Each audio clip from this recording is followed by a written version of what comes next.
एक राजा के दरबार में एक बुद्धिमान मंत्री था जिसके पास हर समस्या का हल था। राजा अपने इस मंत्री से बिना पूछे कोई भी बड़ा फैसला नहीं लेता था। इस मंत्री से राज दरबार के अन्य लोग जलन रखते थे।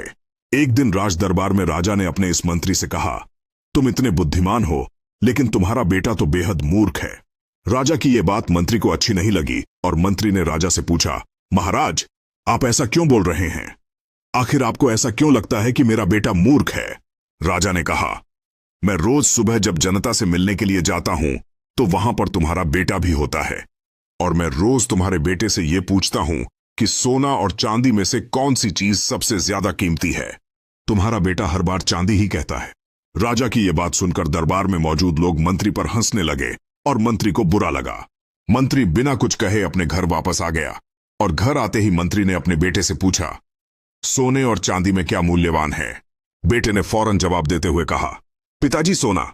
मंत्री ने बेटे से कहा, तुम्हें जब पता है कि सोना कीमती धातु है तो तुम क्यों राजा को गलत जवाब देते हो और चांदी को कीमती धातु कहते हो? बेटे ने कहा, पिताजी राजा रोज सुबह बाजार में आकर प्रजा से मिलते हैं और रोज मुझे बुलाकर मेरे सामने दो सिक्के रखते हैं जिनमें से एक चांदी का होता है और एक सोने का। सिक्का रखकर राजा मेरे से पूछते हैं कि जो इन दोनों में से अधिक कीमती चीज है वो तुम ले जाओ और मैं चांदी का सिक्का उठा लेता हूं। यह देखकर राजा हंसते हैं और चले जाते हैं।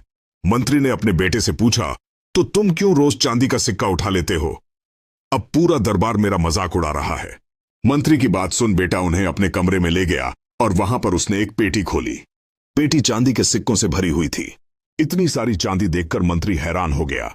बेटे ने कहा, पिताजी जो सिक्के राजा मुझे देते हैं ये सब वही हैं।